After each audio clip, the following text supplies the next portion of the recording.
What's up, soccer fans? Welcome to the Soccer Brothers Podcast. This is Season 2, Episode 5. My name is Sal Qatar. Nihal, how much is your buyout clause on the Soccer Brothers Podcast? My buyout clause on the probably about a clean... Well, I mean, technically zero, right? Because I work for the crew for no money and I stopped. Or was that a loan? Would you consider that a loan? Yeah, I would definitely consider that a loan, but I don't think you developed it all, to be honest with you. Well, we'll see. So, actually, speaking of the Columbus crew, I didn't answer your question. I don't know how to answer your question.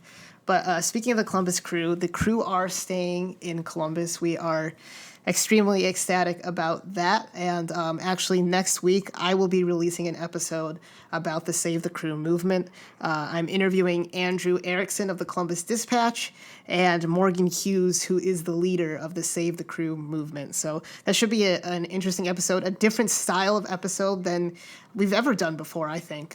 It's not going to be like a regular interview episode, so definitely keep an eye out for that. And then, I'm trying to get maybe one more person on the podcast but for that episode, but we'll see if that works out. And those interviews will be independent, by the way. So maybe I'll release it in 2 parts. I don't really know. But, I'm interviewing Andrew on Friday and Morgan next Monday.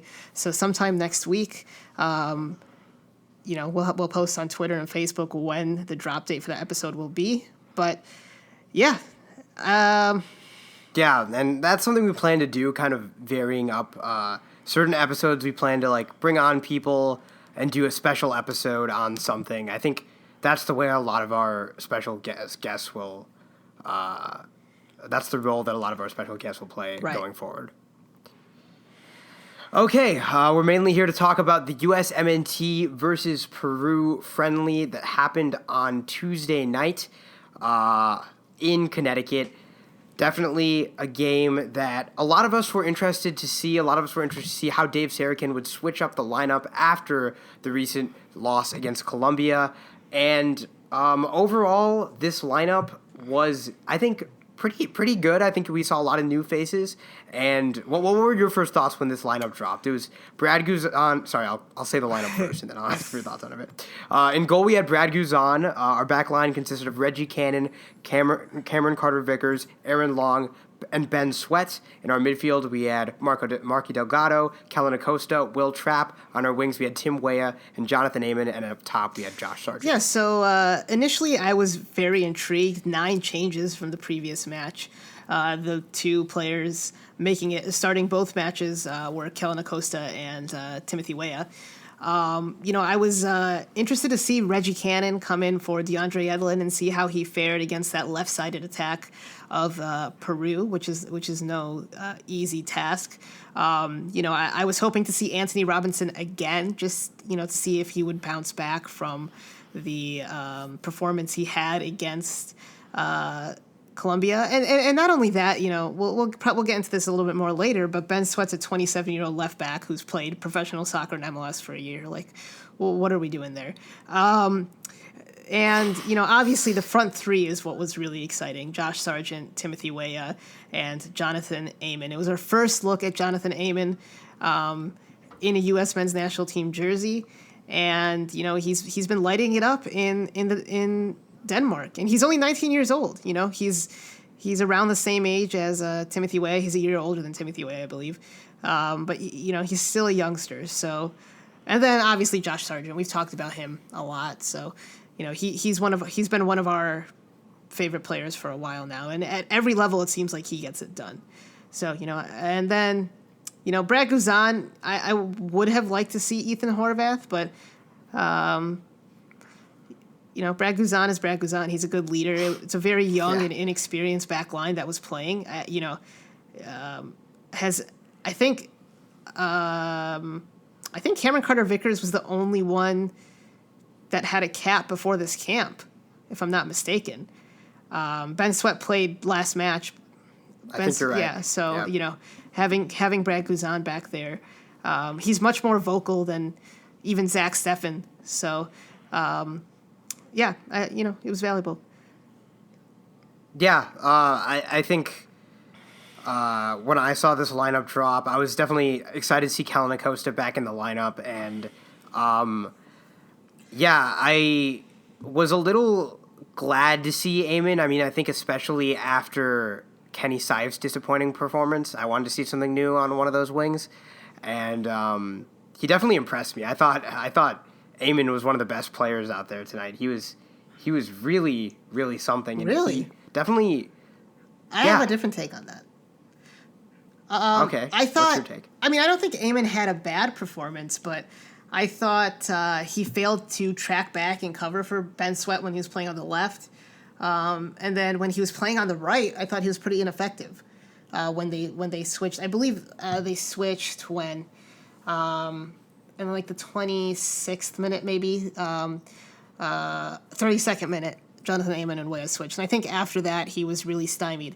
That being said, he had a couple of really good moments. The one that stands out is in the 15th minute when Kellen Acosta played it up to Josh Sargent. Sargent backheeled it to Eamon. Eamon was able to dribble past the Peruvian defender Ramos, and he tried to trivela it to Weah, but just missed. And I think, obviously, the trivela was a good choice given the situation, or the attempt at the trivela, but I think he could have passed that to Timothy Weah earlier, and he was in acres of space. And that's very nitpicky. But right. And like I was excited by him, and I'm definitely interested in seeing more of him. But I do think there's maybe only one or two times where he tracked back and helped, which really helped Peru with their attacks. That's true. I mean, but I thought when they switched, I mean, Tim Weah and Eamon were probably equally susceptible to that Polo and Advincula tandem on the right hand side that was just absolutely destroying us for much of the match. But yeah, I mean, that was an individual brilliant moment. I think there were a couple moments where Eamon led on the counter. He kind of played a more central role, leading the ball forward. And I know he's never played there in Denmark, but I don't know. From what I saw, he just looked, I think, more confident on the ball than anyone on the team, besides maybe Josh Sargent and Kellen Acosta at certain times. Yeah, but, he reminds me a lot of two players, actually. One is Christian Atsu. You can see that there's a player there, but he's able to dribble. He's really fast. I don't know. I don't think there are many players, if any players, in the pool that are faster than Jonathan Eamon. He's a good dribbler. He's strong on the ball, but his decision making really has to improve. And he's only 19. I understand. That's true. I mean, yeah, and it's maybe it's unfair to Eamon when comparing him to Timothy Weah, who had a pretty quiet game, but just seems to be much more aware when he's on the pitch. He tracks back. It seems like he, more often than not, makes the right choice when the ball gets to his feet, if you know what I mean. And I think that's unfair. But Eamon, we haven't had, I don't think we've had a winger really like him in a very long time. Christian Pulisic is Christian Pulisic. He can do everything. But Eamon is kind of what, we envisioned Darlington Nagbe to be when he first broke on the scene, or Kakuta Mane, So yeah. I think I don't know if you mentioned it, but I think also just his passing ability in this game was really good. I mean, do you remember that moment early in the second half where he played that really good over the top ball to Josh Sargent, who cut it back for Tim Weah, who hit it wide. That was a great moment for him. And then he actually drew the foul that led to our goal, our free kick goal. Right. So I just want to make it clear. I don't think he had a bad game. I just think people are overrating his performance. But I mean, I'm on the hype train. I think he can be a really good player for the national team. And I don't know if I made this point properly earlier, but what I was saying was he's only, I checked the transfer market. He's only ever played left wing for club, but I feel like he could play a number 10 role. I don't see why not. You think so? I think he's much more. I think the difference between a good number 10 and a good winger, and there's plenty of players who can play both positions and do different things and do it well. But for me, it just seems like he's the type of player who wants to take on the defender one-on-one. And it's much easier to get those opportunities on the wing. But like I said, like you just said, he's only played on the left wing. And, he's not a right winger. And maybe that's why. Maybe I'm remembering more the end of the match where, like, the beginning of the second half and the end of the end of the first half where he did not look as good on that side of the field. So That's true. Yeah. I don't really know in the end how much defensively those switches helped us at all. If anything, they just hurt us. I think they hurt us. I think Weah was able to help Ben Sweat. Do you want to talk about Ben Sweat right now? Because I was not impressed with him. Zero crossing ability. He had a couple of boneheaded decisions. He had a throw in to no one. He gave the ball away in his own half. I think he was trying to pass it to Will Trapp, and it led to. And then is that the one he made won up it for? back, Like and he came he back and lost made it slide again, tackle. Yeah. and it was a corner.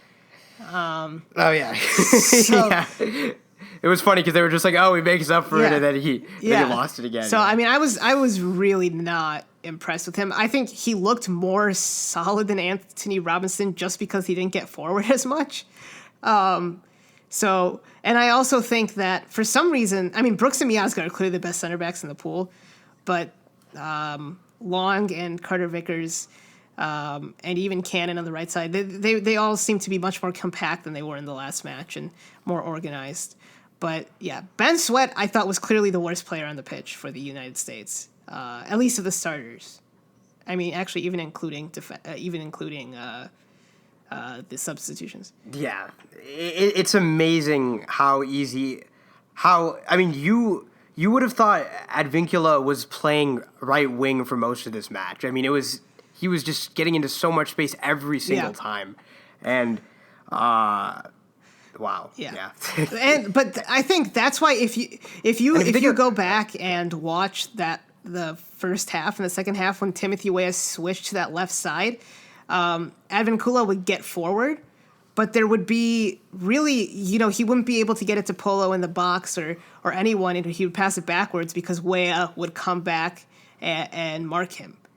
So I think it did make a difference defensively, but it did sort of hamstrung the United States offense, which is not really a soccer term, but attack. There we go. so many sports. Is offense and defense? There's so many sports going on right now. Like I can't even keep track of everything. So at least for us, Yeah. The offense and defense, are those baseball terms too? I don't know anything about baseball. Okay, because that just sounds wrong though. Why can't you say like batting and fielding? And well, I mean that's you also say that. I don't know. It just sounds less technical. It just sounds. I mean, you rarely hear offense in soccer. Yeah. Anyways, I think that Ben Sweat was definitely not impressive. I don't think Reggie Cannon was very good either at all. But I don't know. At least he did a little better going forward. I thought he had a really good match. They didn't. Okay. Well, let me backtrack. I thought he had a very solid match. He did have a couple of mistakes, but overall he looked competent in defense. And I want to see more of him. Okay. Actually, I'll agree with that. I'll go back on that point. Now, I thought actually in the attack was where I had a lot of problems with him. Now, he did have a willingness to get forward, and he did it well. He made some nice overlapping runs, but he wasted opportunities for attack many times on the right side. I mean, he's also a 19, 20-year-old right back, too. So he has a lot of promise. I think defensively he can be... I think he can be our starting right back potentially in 2022. So... Are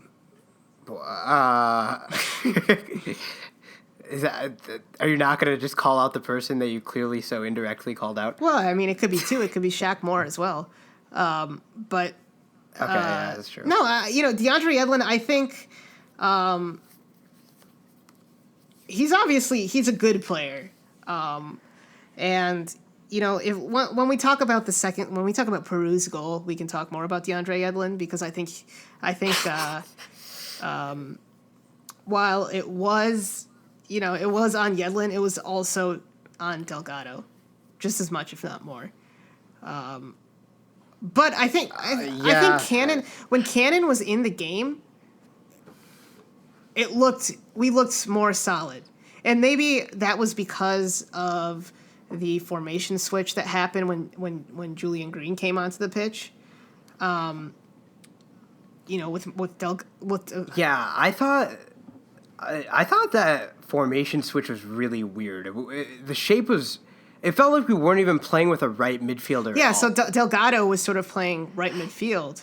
Not really. He was tucking in. He wasn't though. He was tucking in, and that's when Reggie Cannon got forward a little more. That's true. That's true. Yeah, definitely. And Julian Green would go out wide, but yeah, it was weird. I think we lost a bit when we did that.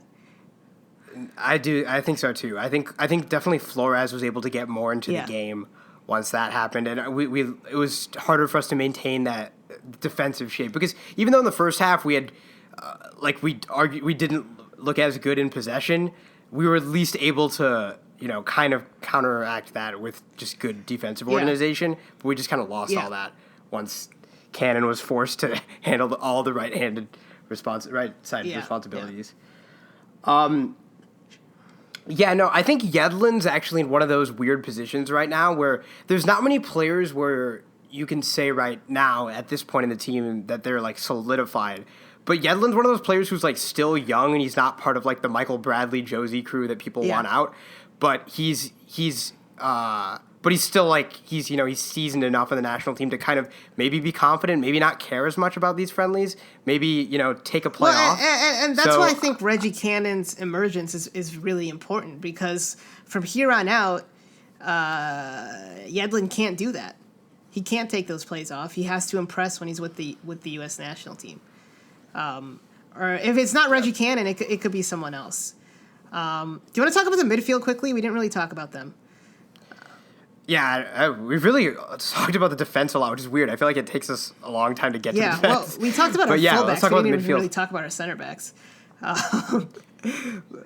Yeah, okay. So you want to talk about Carter Vickers and Long there's first? not much to talk about. They had a solid match. Yeah, I thought they both had a good understanding. It honestly looked like they've played together before. I don't know. Long has had a defensive player of the year type campaign for the Red Bulls. And Carter Vickers is still a really good prospect. He just signed a 5-year deal with Tottenham, which doesn't really mean anything in modern soccer, but usually when they sign a youngster who's not had many minutes, that means they have some confidence in him to break through. But obviously they have Jan Vertonghen. They still have Alderweireld, at least for a little while. Davinson Sanchez, Eric Dyer can drop back. Cameron Carter Vickers is at Swansea. I don't know how he's playing, but it's he looked pretty good. I do think they Long had a couple of bad passes. One that stood out to me was in the 17th minute. I thought in the first half, Tapia, the central defensive midfield, the right defensive midfielder for Peru, was able to send a lot of long balls over the top for Rudiez. And, I think that really troubled Carter. I mean, it didn't lead to any clear-cut chances, but he was able to get on the ball and hold it up for a little while. That also, in the 17th minute, that was, one of the times Tapia went over the top to Rudiez in the first half. But, yeah, overall, they had a good match. It seemed like communication was good. They were on the same page with Guzan, and it was encouraging. It is worth noting that Farfan and Guerrero weren't there for Peru.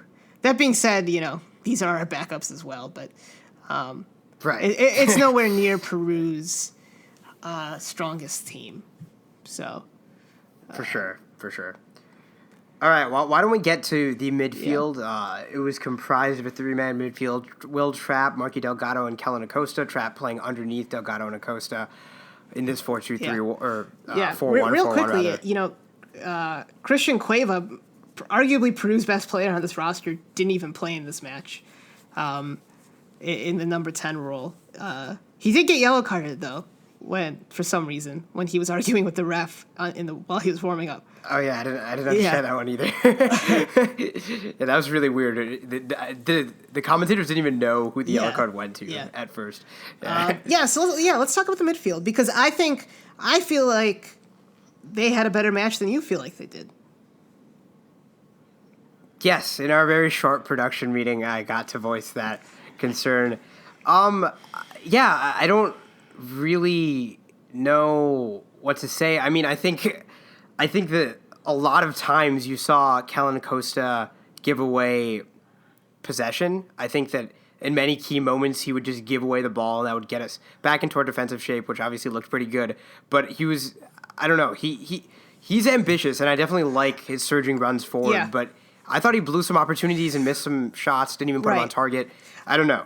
He wasn't a useful player in this match to me. I disagree. I thought Acosta had a really good match. I thought there was some really good interplay between all three of our central midfielders. I think, Acosta had a couple of really nice passes up the wing. So did, in the 15th minute, Acosta had a really good ball to Ben Sweat.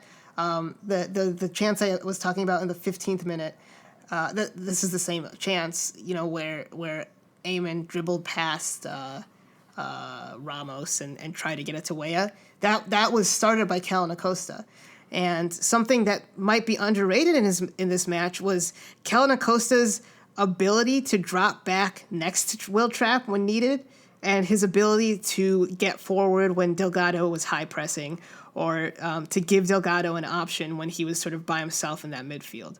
And that is something that Acosta does really well, and I think is going to be really beneficial when he's the least talented player in the midfield with Weston McKennie and Tyler Adams, rather than being the one the midfield relies on to create opportunities. He had a great tackle in the second minute as well. I was very impressed with him. I thought this was Will Trapp's best game in the U.S. men's national team jersey. He does a lot of the unsung stuff that Michael Bradley does, except I think he was better than Michael Bradley was in the last match. He did a good job closing down. He also had some good quick interplay with Delgado and Acosta. That being said, I don't think he's an international quality player. I don't think he should be starting for this team, but I think he's a competent backup, and he's a player who can do well against CONCACAF competition. I don't disagree. I mean, I thought Will Trapp did a good job defensively. There were some good things I liked that Acosta did. And I think when we did get some chances, we looked very electric, and, Delgado and Acosta did a good job of combining with Eamon and Weah. But it almost seemed like, I'm sorry to cut you off there, but it almost seemed like the Saracen gave them orders to play through the midfield, and they adhered to that. And I think this is where some of those giveaways happened. They were trying all that interplay, but Peru in the first half had a very high press. Every time Trapp got the ball, they were on him. Anytime anyone got the ball deep in midfield, they were on him. And sometimes Carter Vickers and Long would send it long. No pun intended. It's not really a pun, but so I think that's where some of the giveaways came from. And I also think that that's where Jonathan Eamon and Timothy Weah, to a lesser extent, failed. Eamon was not really an option for our central midfielders. He would pick up the ball and try to get forward, but he was not playing with the central midfielders, in my opinion. And I think that's why I was less impressed with him. But I don't know. Even Delgado, I thought he had a decent match, some really nice passes. One thing I will say is it seems like there was that interplay for interplay's sake. I can't remember what minute it was. Oh yeah, in the 25th minute, Acosta steals the ball, and he could have played it forward to Josh Sargent. You just turned on the stream, didn't you? My stream went away.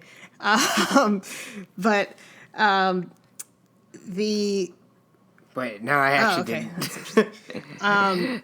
In the 25th minute, he could have played it forward, but he just played a 1-2 with Trapp instead, and they played it to Delgado, and they were able to get forward. But Josh Sargent was sort of by himself between two defenders, and that's why I think it was Sarakin telling them to do those things, And I think it's important to understand that or recognize that when criticizing players for that type of sloppy play, I would rather them have those giveaways trying to get forward than some of this crap we've seen in the past with U.S. national teams, just holding on to the ball too long and whatever it may be.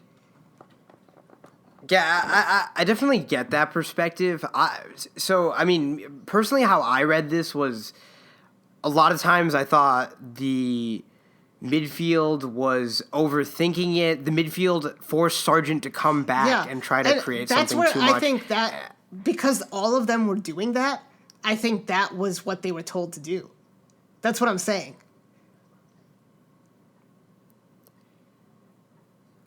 So I was gonna say to a certain extent, I thought sometimes they were like overthinking the types of balls they should play and stuff like that. But I suppose so, sure. But on the team sheet, Acosta and Delgado are positioned above Will Trapp, so they have to have some kind of offensive responsibility besides like a one-off, Acosta surgery run. They've got to give Sargent some help. I agree. Right? Sargent was a little bit isolated, but I do think they got forward and they did get, they had some really nice through balls, and Delgado did a really good job of switching fields. He did a lot of those Michael Bradley diagonal balls, but like I said, it was interesting that they were trying that despite Peru's high press. And I think that's why it wasn't as successful as it could have been, because of that high press.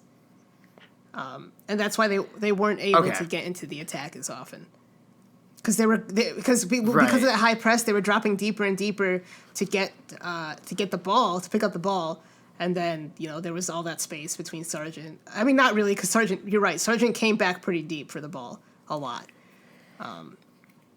Speaking of Sargent, he's the only player we haven't talked about yet, the only starter. What'd you think? I'll just can I just say a little bit more about the midfield?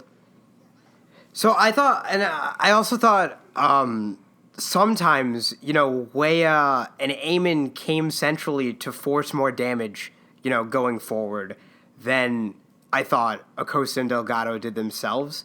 I don't know. It's just hard for me to say, in a game where Peru had 71% possession and there were just a lot of giveaways from this midfield three, that they were good. I think. Yes, I see some flashes. I don't think they were necessarily. I don't know. I had very low expectations for the midfield when I saw the team sheet, and maybe that's why I think they did well. To me, this game made me think that, Kellen Acosta does a great job defensively. He can sit deep. A guy like Tyler Adams, can occasionally come forward, but he also can mainly sit deep, as he's been, one of the best destroyers in MLS. And I think that, a 4-2-3-1 with a playmaker helping to link the attack, help not the striker be isolated. That's what this game screamed to me. I thought we need a number 10. We need, and maybe that's Pulisic, I don't know, but I don't think it's going to work. So you don't think this. A midfield of Adams, McKennie, and Acosta can work? Because all of those guys can create opportunities. I think that could potentially work, but I also don't know if I trust. Well, I think it can work too if we get the wingers more forward instead of level with the central midfield. That's when Sargent and our strikers really get left on an island. That's true. I feel like generally, though, when we've seen people like Pulisic or Nagby play that number 10 role, like, it works if we have a true creative player. Yeah, I trust. I would like to see Nagby back in there. Yeah, definitely. I don't know. Yeah, I don't think his time's up at all. He's still a strong player. He's still capable of producing brilliant moments. He's definitely worthwhile. Yeah, but we can move on from the midfield. Definitely, it's gonna be really interesting going forward. There's a lot of things we can do with that. But yes, Josh Sargent was up top, as you said. I thought he was pretty damn good. I really liked what we saw from him. He's never played a pro minute, and he's the best striker in the pool. I mean, I genuinely believe that. I may be Josie, but I mean. The runs Josh Sargent makes, the touches, the passing ability, the hold-up play, the finishing, he's just on another level. He's a complete striker. And, it showed again. He scored a goal tonight. Or last night. Yeah. Okay, so do you want to talk about that goal? It's a pretty simple goal. Yeah, so... As I said, in the 48th minute, Jonathan Amon drew a foul. So Kellen Acosta takes the free kick. He finds Sargent peeling around near that 12-yard penalty marker, and Josh is there to finish it into the far left corner past Carvalho. Took a deflection off Renato Tapia, but definitely a good planned set piece, good execution. The deflection obviously helped, but it was a good strike by Sargent. Yeah, I mean, you pretty much covered it. There's not much else for me to say. The deflection helped, but yeah, I think it was gonna go in anyway. But just his movement in the box is so, it's almost Luis Suarez-esque. Not as good because he's the best, but that's a big statement. He just I'm excited to see him play in the Bundesliga for a team that's actually pretty high up in the table. So yeah. Can't wait to see more of Josh Sargent. Definitely, yeah. Above Bayern Munich, actually. Yeah. So, yeah, I thought every time he was on the ball, he was pretty exciting. I thought if maybe, as you said, the tactics were a little bit different or we had a different lineup, he could have really done even more damage than he did. There was just, every time he was on the ball, he's able to really buy time. Just because of his dribbling ability, he has decent hold-up play. He allowed guys like Weah and Emin to overlap, and he was just very confident on the ball. A lot of maturity for just such a young player. I'm really excited about Sargent. Absolutely. Yeah, I think Ian Dark made a good point in this game. 6 substitutions is just too many. It's just not fun. It really ruins the game, and we could talk about all the substitutes. Honestly, there's no point. We talked about the change. Talked about Julian Green. Anthony Robinson didn't really have a chance to do anything. Bobby Wood was anonymous again. Bradley was, I don't know. I thought he was worse today than he was in the last match. And then we can talk about Yedlin. Why don't we talk about the second goal? The Peru Okay, goal. Yeah. So, yes, Andy Polo has the ball on the right-hand side. His cross goes through the United States defense, and Edison Flores is there to finish it at the back post. And I'm guessing you're going to go into how that all happened. Well, all I want to say is, Yedlin was central. 86th minute, by the way. Sorry, it was to tie the game. 1-1 was the final score. And, you can't say Peru didn't deserve a goal, because they absolutely did. But Yedlin was more central than Delgado, and then, Flores was there, and Delgado all of a sudden stops in his tracks, and DeAndre Yedlin is still looking at the man he was initially marking.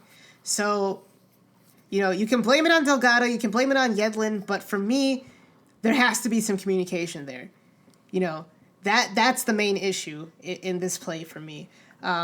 If Delgado's going to stop, communicate that to DeAndre. If DeAndre has, I can't even remember who it was. If he's looking at that player, that has to be communicated to him. If Guzan or someone else, probably not because they're looking at the ball on the other side of the pitch, but if someone sees Flores making that trailing run, shout it out, you know? So it was just a breakdown in communication.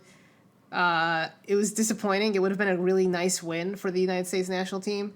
But, I mean, overall, like I said in the last episode, I don't really care about these results. For me, it's more about watching individual players. I used to care about the results, but now I don't.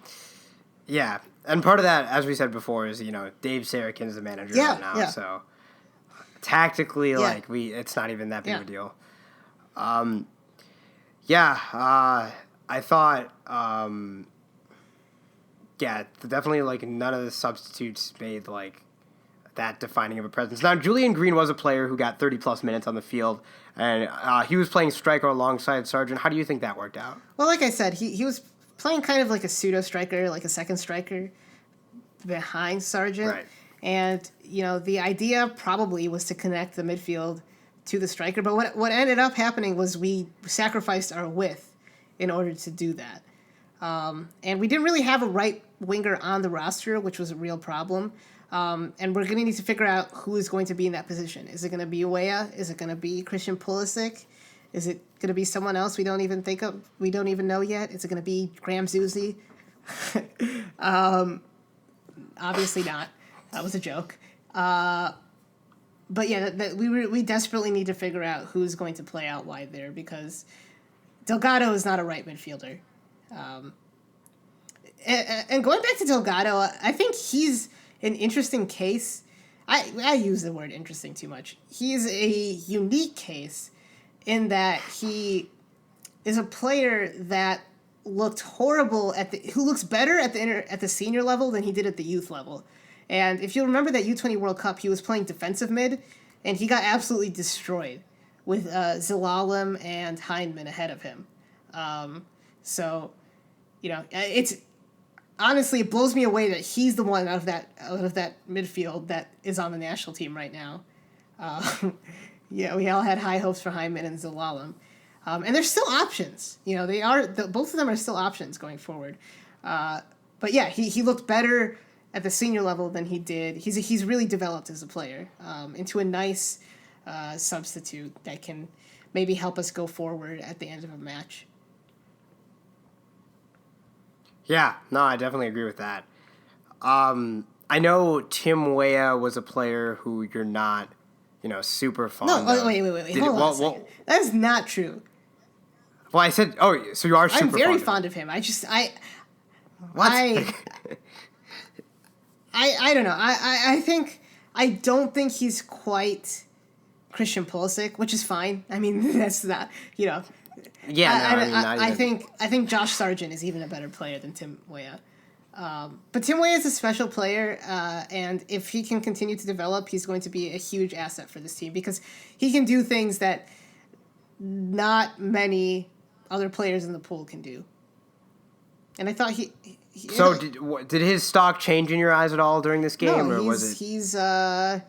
Well, see, the thing is, I don't know. Does it even matter? Is the incoming manager, is Greg Berhalter going to look at this match? Maybe, but for Weah now, it's about getting a loan in January, getting some playing time, and impressing wherever he is. But there really aren't any other options on the wing, so. I think his spot is pretty safe for now. Yeah.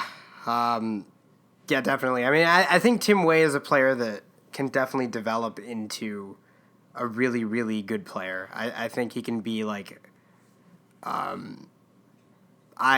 think he could perhaps, play a role in PSG's front line in a few years, like a significant role. I hope so. I hope that's true. The one I was disappointed that we didn't see more of Andrija Novakovic, but maybe next time. Why were we seeing Bobby Wood instead of Novakovic? Oh, Bobby Wood, yeah, interesting guy. I mean, honestly, I have nothing more to say about this match. I apologize for. I feel like I've been a little bit more dull and tempered than usual. That's because one, I'm exhausted because I was up all night watching the Brewers, and I worked until 7:30 today. And 2, I'm injured because of flag football, and my voice is starting to go. So I apologize for that.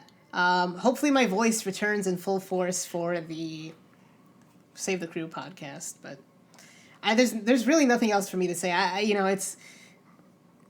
It's not even like we can really talk about Peru that much like we talked about Colombia and their goals. Yeah.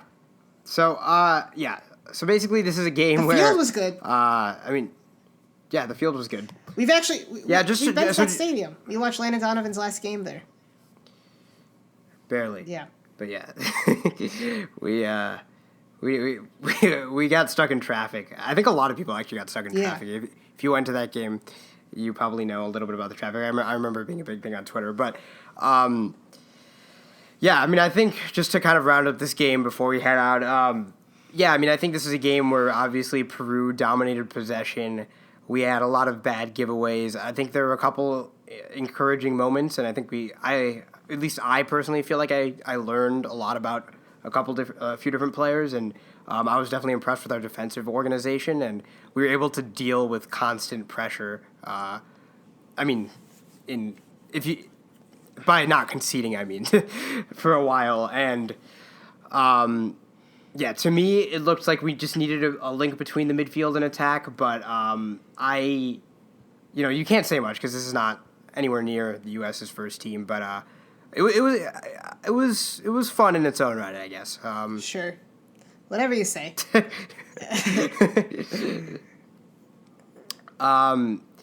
Okay. Well, that is all for today's episode. Look out Monday morning or Sunday night for us recapping some of the weekend's games. One of them will be Barcelona-Sevilla, big game in La Liga over the weekend. But we will see you guys next time. But first, we'll give you the usual outro. You can find us at Soccer Bros Pod on Twitter and Instagram. We're Soccer Brothers Podcast on Facebook. Our email is soccerbrotherspodcast@gmail.com. Review and rate us wherever you're listening. We appreciate all the support. Send us questions. And we will see you guys next time on Season 2, Episode 6 of the Soccer Brothers Podcast. See you guys.